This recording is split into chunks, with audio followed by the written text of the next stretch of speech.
tagline for my company is humanizing AI for care. We've talked about how healthcare needs to be emotionally ready before it can be technologically ready. Help people feel safe, seen, and empowered as that change happens. Latch on something which is already there and build on that. And hundreds of thousands of dollars on the data that powers the technology.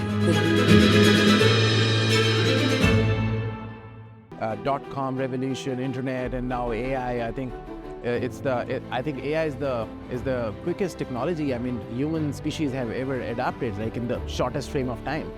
One of the major components of AI first approach is PPT: people, processes, and tools. So people is the first step. Welcome to all of our listeners to the Signal Room podcast. We're on location at Planet Hollywood in Las Vegas. This morning, I have the privilege of discussing all things AI and some pretty cool technologies that my new friend Parth has been working on. Parth, welcome to the Signal Room. Thanks for being to be with us. Thanks for having me here, of course. We've been hearing about so many different aspects of AI, and it's so exciting. I mean, I don't know about you, but I feel like I found my people. Yeah. This is really just a lot of fun, but there's so much good that people are involved with here, and I just feel like we're just scratching the surface of the opportunities we're going to find to do things together. But what I want to kind of jump into, so I know that you've got a company that's really doing some interesting things. Of course, you have an interesting background as well. But as we're thinking about, building AI that is really it's ethical. It hopefully augments and supports humans. It's not really going to replace it, but people can debate that all they want to, and I don't think that's going to get solved anytime soon. So, love to hear a little bit about your background. I know you've done some interesting things even before NetSmarts, but love to hear about what you're passionate about and what led you to where you are today in launching your company and some of the fun things that you're doing. Absolutely. Thank you so much. I think, to your point, it's a really interesting world we are living in, and we are lucky to kind of see a lot of transitions during our lifetime, right? I mean, .com revolution, internet, and now AI. I think I think AI is the quickest technology. I mean, human species have ever adapted, like in the shortest frame of time, right? And it's so fascinating. I was discussing with some of the colleagues and even with you, that it's all those sci-fi movies coming, into reality in some way or the other, right? So, so about myself, I have been involved in, digital transformation, custom software development space. That's how I started my career 20 years back. And I've been involved in the world of SaaS primarily. And that is something, we as an organization and I as an individual, we hold a very strong expertise on, and something we are really proud of, that we have created multiple SaaS products. I mean, in fact, thousands of them for our clients over the last 2 decades.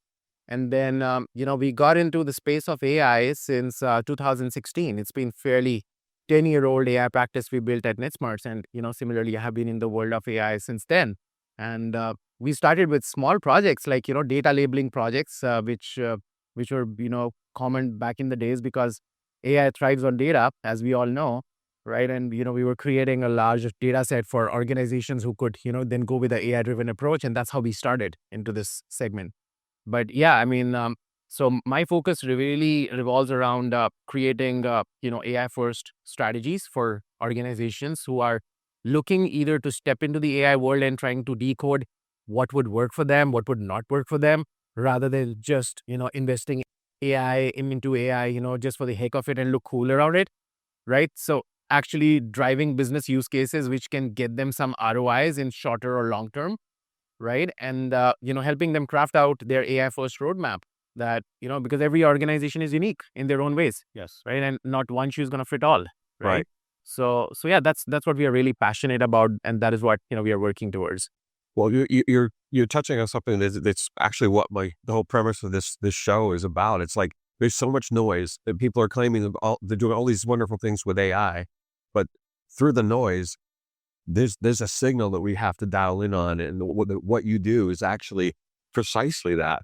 And so, tell me, how is it that you approached kind of separating hype from reality and identifying the real world use cases that are meaningful not just, somebody's excited because they can use chat GPT and it basically accelerates what Google used to do in a millisecond in Google search. Yeah, absolutely.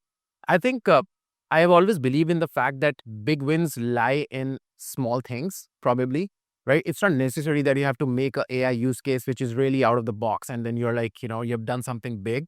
It could be as small as automating one of your department functions where it might not be contributing in form of direct revenues, but maybe contributing towards increasing your employees' efficiencies or, you're accelerating your go-to-market in some way or the other or for your clients, right? And it doesn't have to be, rocket science around it, right? So to give you an example, we are one of our use cases, which we're really proud of, is in the customer support and customer experience side of things, right? Every organization needs better customer support as they keep growing because, organizations, they grow based on retention of clients. That is how, we have believed and we have grown as well as an organization. And that is, I think, is an industry agnostic use case. I mean, every business needs that, right? So in one of the use cases, we kind of automated the L1 level of ticketing in terms of customer support. So AI actually handles the L1 in form of chat as well as in form of voice, right? So now imagine that AI is able to take, let's say that you get 1,000 customer support queries every day, right? And I'm taking a very minimal number. It goes way beyond that in some businesses, right? And then, you're out of which 50% is also handled by AI, for example, and then 50% is handed out by AI to a human agent where it is not able to convince the customer with the resolution. And then, of course, you are improving on the efficiency because out of those 50%, eventually AI is going to take another 25% gradually because it's going to learn, right?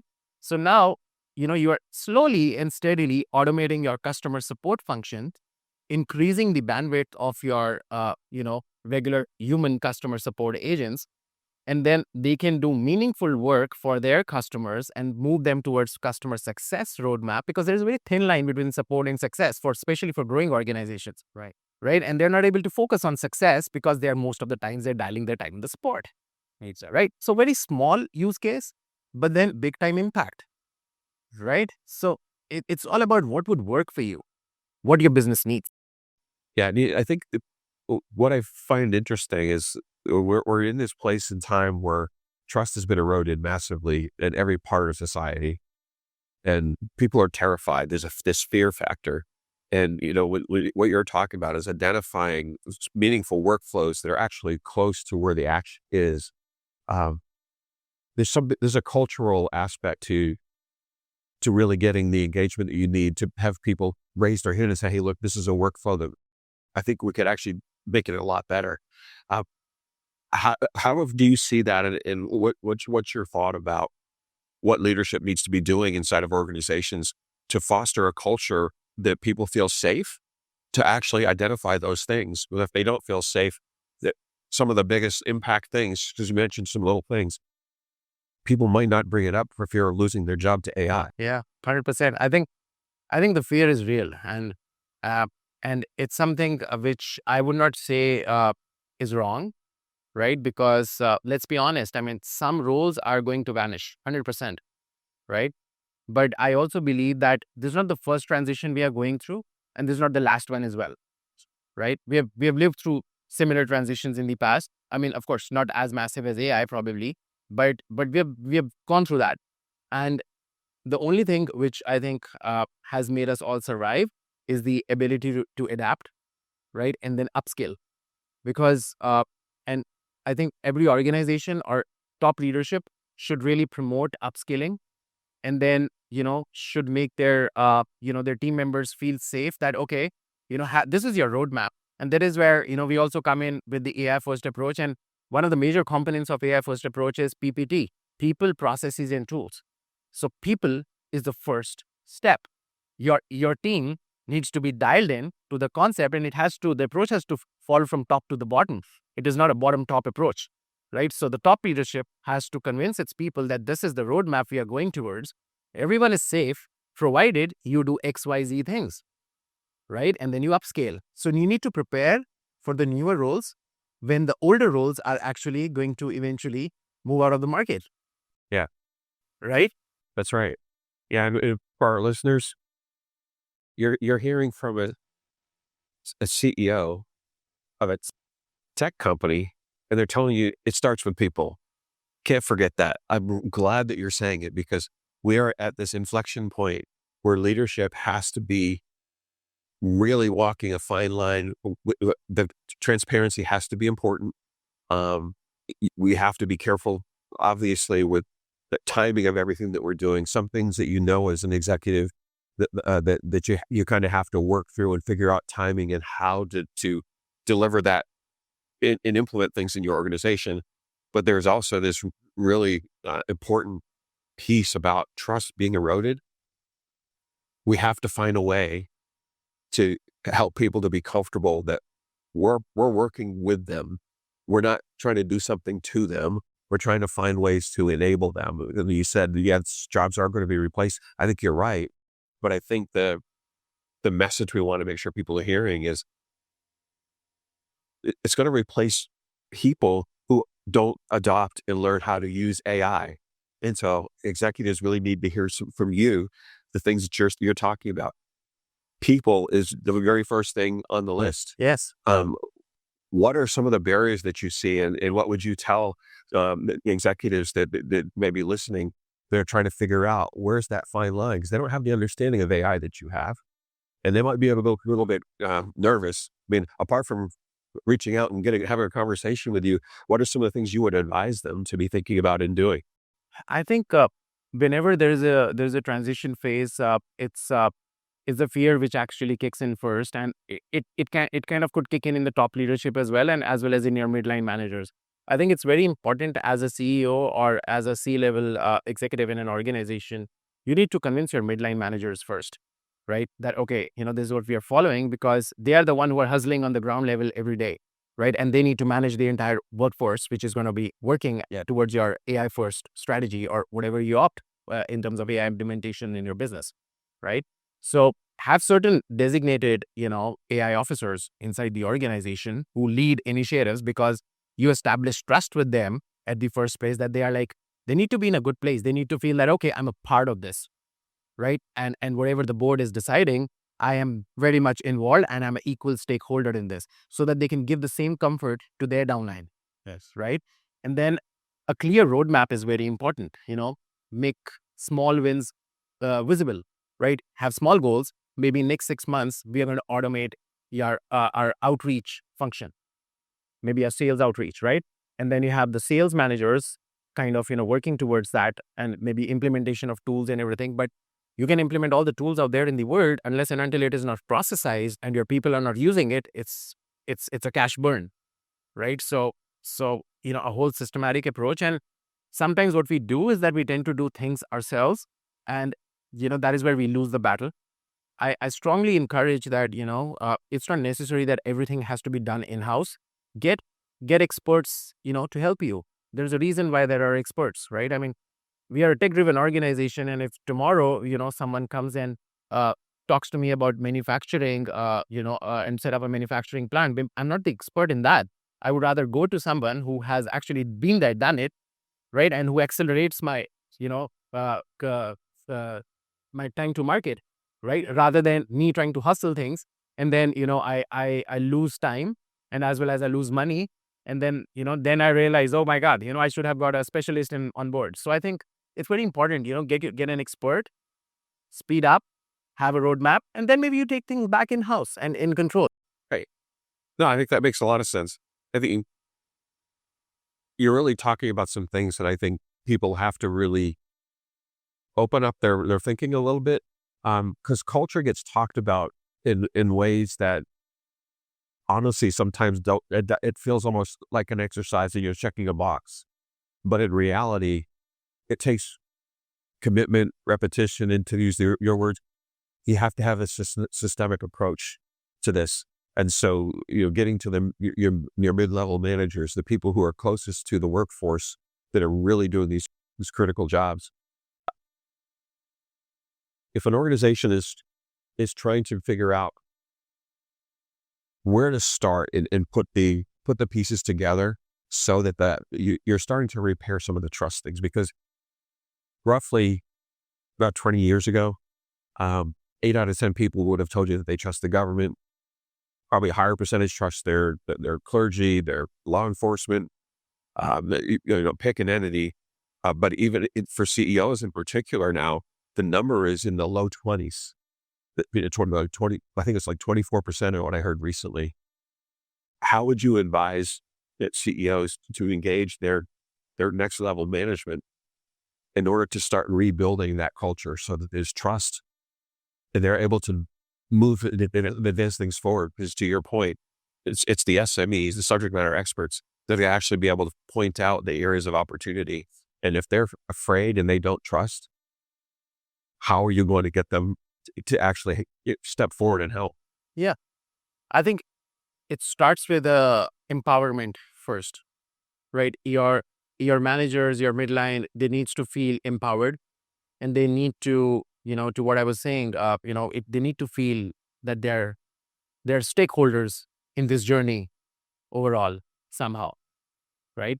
Because with that feeling comes a lot of ownership, right? And then they will work with you, with your vision, because your vision becomes their vision. It is very important to translate your vision in very clear, actionable items, and then, tell them what they have to gain in this win. Right. Yesterday at one of the roundtables, I was speaking the same thing. I was like, there is no deal where there is not a win-win situation. If it's a one-sided win, even in our normal relationships, right? You cannot carry a relationship longer if it's only one person who is winning. There has to be some kind of ratio. Even if it's like 70-30, and then it kind of changes eventually, and it goes a little up and down, but there has to be a win for the other side of the table as well, right? So for your midline managers, it is very important they see that what is the win there for them. Because at the end of the day, everyone is here to do something in their lives. They're ambitious, and that's why they're working, most of them, I would say, right? So, and then the kind of, drift we are witnessing right now in the overall technology, everything is changing so rapidly every day. There's new development. There are new algorithms which are getting, developed, and the whole working norm is changing across different industries. And there's no way out of it. It's inevitable. This change, we are supposed to go through it. There's nothing, there's no way we have a way out of it. It's just that we have to adapt to it. And everyone knows that deep inside.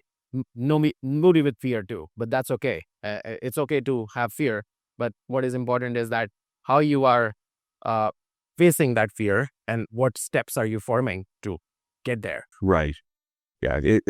It's an old concept that we've been dealing with since the dawn of mankind. Disruptive innovation is real, and it happens. And if we think back to the .com transition, I know that a lot of us never could have imagined how things would turn out, and how much the internet connectivity has transformed pretty much every part of our lives, in the civilized world, industrialized world anyways.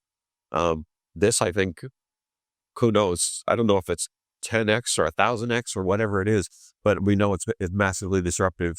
And it's only that consistent communication with human beings and really doing things deliberately to establish a safe environment for people where they actually feel like they're contributing. They're able to drive some things and take ownership of it. I think I was speaking with somebody yesterday, and they at least put it in a really simple term for me. You have to have these conversations and answer the question that they have in their mind. What's in this for me? If I go and do these things, what's in it for me? Because I think you want me to help you eliminate my job. Yeah. And then everything does not have to be innovated from ground level, right?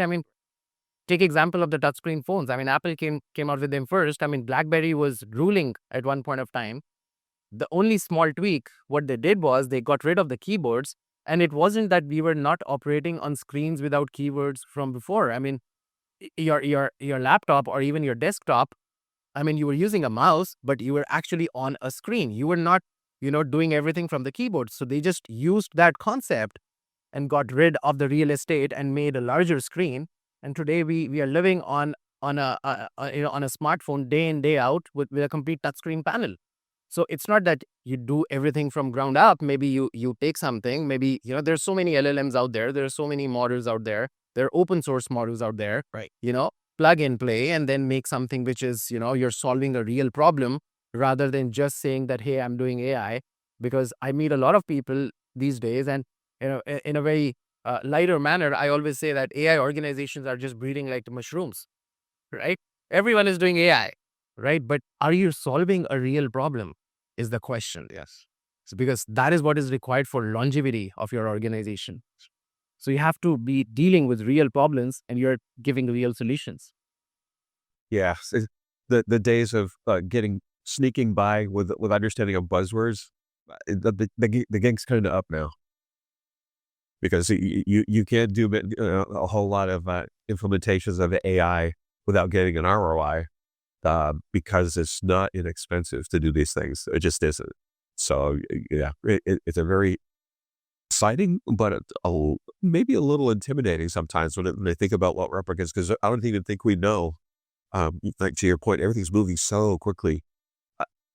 6 or 8 months ago, I remember trying to get an image created using AI, and it was giving me these really horrendous things. I have no artistic talent when it comes to drawing, but I could do better than it was doing just that long ago. I have nothing related to drawing as well.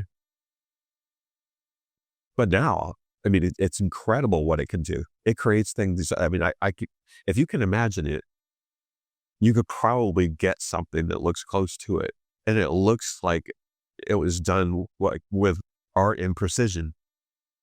I don't know how, but it is amazing how fast it's gone. Yeah, and we all have that advisor, working with us, which is called ChatGPT or Copilot, right? And gets us all the clinical information, data, stats, and everything. So if you really want to do something and, make solutions, I think we are living in a perfect era. It's just that we need to, use it in the right direction. And then maybe, like I said, have an expert work with you, right? I mean, if you want your child to become a football player tomorrow, you will not tell him that, hey, son, start watching YouTube videos and, you'll become, Ronaldo one day, right? I mean, you have to find him the best soccer coach out there who has been there, done it, who has created players, and then, work on that. So everything cannot be ChatGPT or YouTube or Google, right? I mean, there will always be a human component. Always. You cannot leave decision-making in the hands of AI. I mean, I'm strongly against that, right? But you can use it for getting you visibility and, guiding you that this could be possibilities, but the decision-making should always be with you. Absolutely. I couldn't agree with you more. Before we wrap, this has been a fascinating conversation, first of all, and I hope you'll come back and be on the show with me again, because there's so much more that we could talk about. And honestly, in a couple of months, I'll bet you'll have some late breaking news that'll be really interesting for people to hear about. I know I'll be interested. But if people wanted to get in touch with you, or they want to know, how do I find the right experts to figure out what's hype and what's reality, where do I put my resources? How do people get in touch with you? So you can find me on LinkedIn. I think that's the easiest way to find me. Just search Parth Gargish. That's my name. It's quite unique. I mean, I've not seen anyone with the same name on the planet till now. Nowhere in the social media. So that works for me. So you can find me on LinkedIn very easily, or you can, you can reach me on my email, parth.gargish@netsmarts.com. I also run a community for SaaS business owners called SaaS Next, SaaS NXT. So, we do events and shows across North America, and we are trying to create a community, where SaaS business owners can come in, collaborate, innovate with each other, right? Because I'm a person who has been very strong believer of partnerships. I mean, even with our clients, I mean, we work more like partners rather than vendors, because, we strongly believe in that our success lies in their success. If they're not successful in the long term, I will not have a client for life. And that is something we are really proud of, that we have created clients for life, right? So and that is what helps you sail through, those rough days too, like even like the pandemic and everything, right? I mean, you survive through it as an organization only if you have clients who have believed with you and who are working with you as partners, right? So yeah, I mean, that is the idea, that why we created that community, and I'm really passionate about it. So if in case you're a SaaS business owner, please feel free to hit up, and I would love to kind of have you there as a community member. Yeah, That's fantastic. I love the focus on people our first. This is it's so refreshing, and I'm excited about what you're doing. Can't wait to hear about your successes.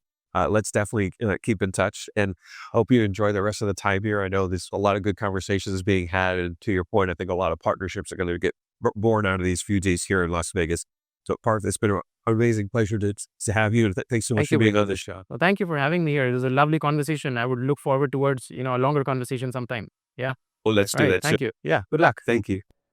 That's it for this episode of The Signal Room. If today's conversation sparked something in you, an idea, a challenge, or a perspective worth amplifying, I'd love to hear from you. Message me on LinkedIn or visit signalroompodcast.com to explore being a guest on an upcoming episode. Until next time, stay tuned, stay curious, and stay human.